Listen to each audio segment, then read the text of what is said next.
They never saw the planes coming. Not in the quiet hour before dawn, not in the proud winter morning when Tokyo believed the war was already won. But on that day, in 1942, as the sirens wailed over a city that had never imagined fear, Japan discovered a truth it was not prepared to face. The Americans were only beginning to fight. The war had moved swiftly across the Pacific too swiftly, some whispered inside the Japanese high command. Victories in the Philippines, Malaya, Hong Kong, and the Dutch East Indies had created an illusion of inevitability. Streets in Tokyo echoed with confidence. Newspapers declared destiny. Admirals spoke of conquest measured in months, not years. But beneath that triumph, a question lingered, one that only a handful of leaders dared to voice. What happens when a nation built on industry, endurance, and sheer resolve decides to rise from its greatest defeat? The answer arrived not as an armada, not as an invasion, but as a handful of B-25 bombers carving their way across the Pacific. A mission so improbable that even its pilots expected not to return. A strike so small that it barely scratched the city it hit, yet shook an empire to its core. Because sometimes history turns not on the size of a blow, but on what it forces a nation to see. The Pacific in early 1942 was a map stamped by Japanese victories. From the shores of Malaya to the ruins of Manila, the imperial banners rose with astonishing speed.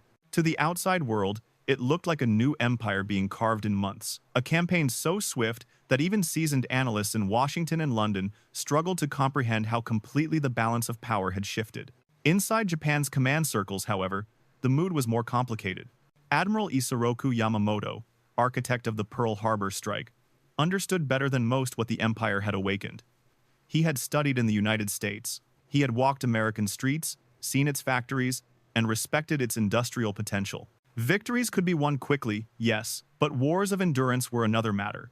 And the United States, he warned, excelled at endurance. Yet Japan celebrated as if the war were already decided. Reports from the Philippines, Malaya, and the Dutch East Indies painted a picture of unstoppable advance. Troops moved with practiced precision. Airfields fell one after another. Supply lines seemed secure. The Imperial General Staff spoke openly about expanding deeper into the Pacific, into Australia, into the Indian Ocean, anywhere momentum pointed them. But Yamamoto knew momentum was not a plan, and victory was not a guarantee. Within Tokyo's highest councils, rival visions clashed. Army firebrands demanded further expansion, convinced that America was soft, incapable of sustaining a long war. Their confidence grew with each broadcast praising the empire's conquests. In their eyes, hesitation was weakness. Yamamoto stood on the other side of that divide.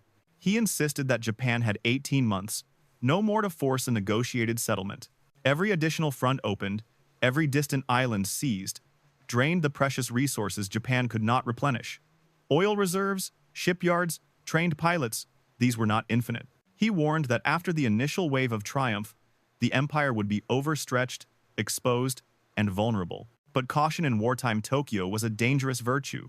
Friends worried that open dissent could cost Yamamoto his life. Some urged him to stay aboard his flagship, the Yamato, where the reach of political extremists could not easily find him. Even there, the admiral worked under the weight of a reality few wanted to acknowledge.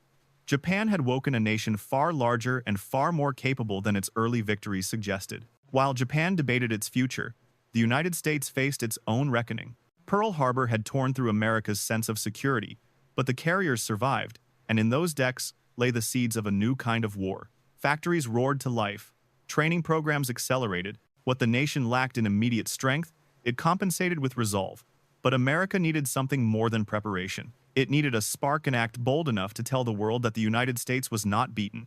That spark would come from a plan so daring it bordered on impossible. Launching land-based bombers from a carrier to strike the Japanese home islands. A mission with long odds, no guarantees, and no clear path home. Yet it was precisely the kind of mission that could shift the moral weight of a war. And it would. The raid reached Tokyo in minutes, but its shockwaves traveled much farther. When Jimmy Doolittle's B-25 bombers lifted off the USS Hornet and struck the Japanese mainland, the physical damage was limited, but the psychological impact was seismic. For the first time in centuries, the Japanese homeland had been breached. Sirens echoed through neighborhoods that had believed themselves untouchable. Civilians scrambled for shelter. The myth of invulnerability, nurtured by months of triumph, cracked in a single morning. Inside Japan's military command, The response was immediate and visceral. The raid was not simply an embarrassment, it was an omen. Yamamoto understood what it signified. If a handful of American aircraft could penetrate the home islands now, what would they be capable of in a year? 2 years? And if the Americans were bold enough to attempt such a mission so early in the war, what ferocity would they unleash once their full industrial might came online? This realization ignited the most consequential strategic shift of the Pacific War. Japan's leadership felt compelled to respond with a decisive blow, something so spectacular it would restore confidence at home and intimidate the United States into negotiating. Yamamoto proposed the operation he believed would achieve this: a sweeping ambush near a small atoll the world barely knew, Midway. The logic was simple: lure the remaining American carriers into a trap, crush them, and slam the Pacific door shut before the United States could rebuild. It would be a replay of Pearl Harbor, but this time on Yamamoto's terms. Powerful fleet carriers, battleships, cruisers, and destroyers were assembled for the operation. Thousands of sailors prepared for what many believed would be the culminating battle of the war. Yet the very urgency created by the Doolittle Raid also led to mistakes. Japan rushed the plan. Intelligence estimates were optimistic. Communications grew fragmented. Key units were dispatched simultaneously to the Aleutians in a diversion that diluted strength. The empire was stretching itself thin at the moment it most needed cohesion. Across the ocean, the United States was reading signals literally. Cryptanalysts at Station Hypo had broken critical portions of Japan's naval code. They knew Midway was the target. They knew the timing. And they understood that this was the opportunity America had been waiting for. When the battle came in June 1942, it unfolded with chaotic intensity. American dive bombers descended on Japanese carriers at the precise moment their decks were cluttered with refueling aircraft and armed torpedoes. In less than an hour, 3 of Japan's frontline carriers were aflame. The 4th followed soon after. A single, desperate strike by Doolittle's raiders, small in scale, almost symbolic, had set off a chain reaction that tore apart the core of Japan's naval aviation. Midway was more than a defeat. It was a strategic amputation. 4 carriers gone, hundreds of elite pilots lost, irreplaceable mechanics and deck crews wiped out. Japan's offensive momentum, built over months, stalled in a single week. And into that vacuum of power, a new battle would soon emerge. One fought not in the open ocean, but on a remote island where jungle, rain, and sheer will would test every soldier who touched its shores. That place was Guadalcanal. Approximately 500 words, turning points and consequences, the shift, the failures, the human and material costs. The aftermath of Midway did not bring clarity to the Japanese high command. Instead, it produced a silence that concealed the scale of the disaster. News of the 4 lost carriers was restricted to the highest naval circles. Officers in the field, soldiers on distant islands, and even many senior commanders continued to believe the operation had been a success. This illusion carried Japan forward into one of the most difficult campaigns of the war. With the carrier force damaged but not fully acknowledged as crippled, Japan accelerated its push southward. The plan was bold and, on paper, logical. By seizing New Guinea and the Solomon Islands, Japanese forces could sever the lifeline between the United States and Australia. If Australia were isolated, Allied operations in the Pacific would collapse into logistical strain. It was a strategy that sought to regain momentum through geography and pressure, even as Japan was losing its irreplaceable naval aviation strength. The center of this strategy became a remote island with thick jungles, rising ridges, and a patch of coastline large enough to host a new airfield. That island was Guadalcanal. To Japan, the airfield promised dominance over the shipping lanes that fed Australia. To the United States, the same airfield represented a threat that could not be ignored. When American reconnaissance confirmed its construction in mid-1942, the implications were immediate. If Japan completed and defended the airfield, the Allies would face a hostile base directly on their supply route. Despite shortages of carriers, aircraft, trained crews, and amphibious experience, the United States decided to strike before the runway could become fully operational. The landings on Guadalcanal in August 1942 marked the first major American offensive of the Pacific War. For many of the Marines who stepped onto the beach, it was a moment of tense uncertainty. They had trained for this moment, but few had ever experienced combat. The jungle was thick, visibility limited, and the enemy silent. Yet within the first hours, American troops captured the unfinished airfield almost without resistance. That early success carried a dangerous temptation to underestimate the struggle ahead. Across the water, On the islands of Tulagi, WW2, and Tanambogo, the situation was far different. There, seasoned Japanese units fought with unyielding intensity. Defensive positions were carved into hillsides. Machine guns were positioned to create overlapping fields of fire. Snipers hid in trees, caves, and collapsed structures. Every movement forward demanded coordinated assaults, grenades, satchel charges, and constant alertness. Casualties rose sharply. The Marines began to understand that this would not be an easy campaign or a short one. Every ridge and ravine held danger. Every yard of ground required effort and sacrifice. As air battles erupted above the island and naval engagements flared in the surrounding waters, it became clear that Guadalcanal was no longer a limited operation. It was becoming a struggle for control of the entire southern Pacific. Supplies piled on beaches under constant threat. Pilots fought long missions with little rest. Sailors braced for night battles with an enemy skilled in darkness. Soldiers on the ground discovered the full cost of a campaign defined not by sweeping maneuvers, but by endurance, attrition, and the constant presence of danger. The consequences were profound. Guadalcanal forced Japan into a grinding contest it could not sustain. It forced the United States to adapt rapidly, learning amphibious warfare, jungle survival, and inter-service coordination under fire. And it revealed a truth that would shape the rest of the Pacific War.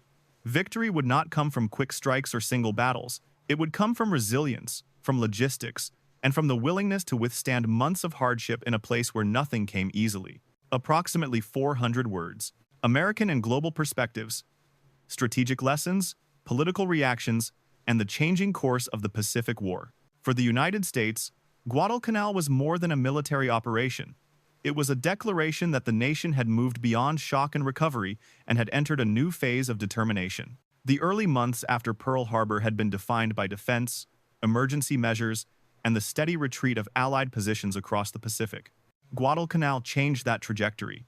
It signaled that the United States was prepared not only to resist but to seize the initiative, even when the balance of forces was still uncertain. American leaders understood what this shift meant. General Douglas MacArthur viewed the campaign as a lifeline to Australia, a guarantee that the Allies would retain a forward base indispensable to future operations. Admiral Chester Nimitz recognized Guadalcanal as a laboratory in which the Navy and Marine Corps were forced to adapt to new realities. Integrated amphibious warfare, constant air pressure, and the complexities of fighting across thousands of miles of ocean. Each day on the island produced new lessons in logistics, coordination, and endurance. Within the broader Allied community, the reaction was equally significant. Australia, which had feared isolation after the fall of Singapore and the attacks on Darwin, saw Guadalcanal as tangible proof that the United States would commit its strength to the defense of the region. British observers, still recovering from setbacks in Asia, noted that American persistence on a remote island contrasted sharply with Japan's earlier momentum. Even far from the Pacific, in capitals across Europe, analysts marked the shift as evidence that the Axis offensive had finally reached its limit. Japan's response revealed a different perspective.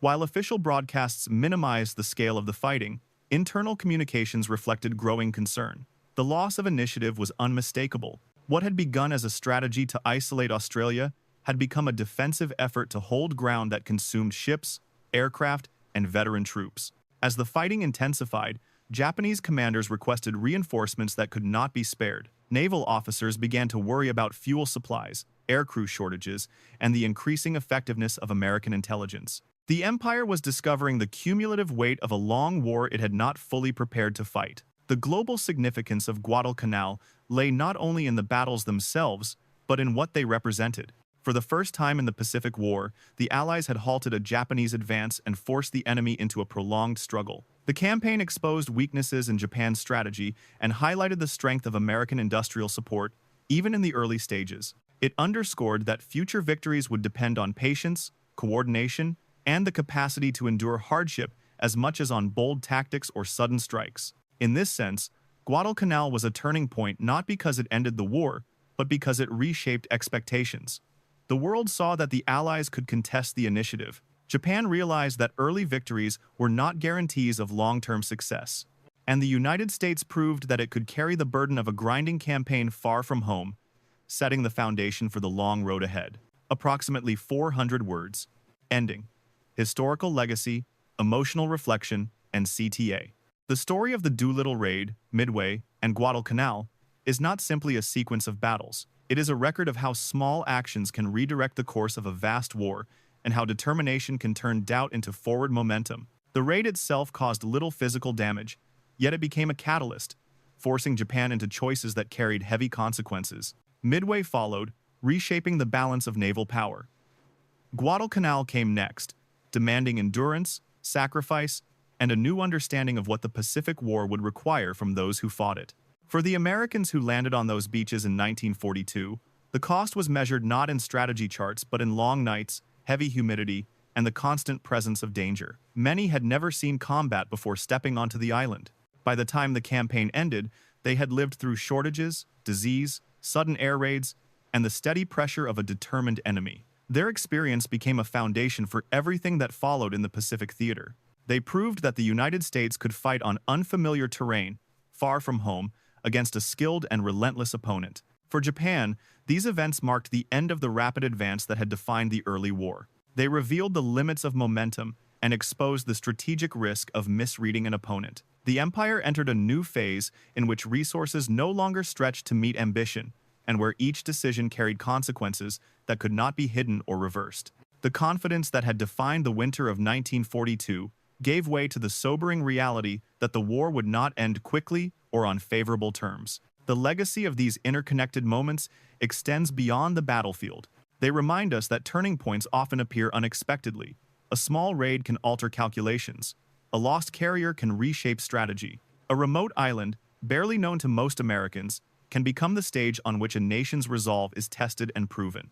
These events taught future generations that power is not measured only in numbers, but in endurance, leadership, and the willingness to adapt in the face of hardship. As we look back, the question that remains is not only what happened, but what it meant. What do these battles tell us about the cost of war, the nature of courage, and the decisions that shape history?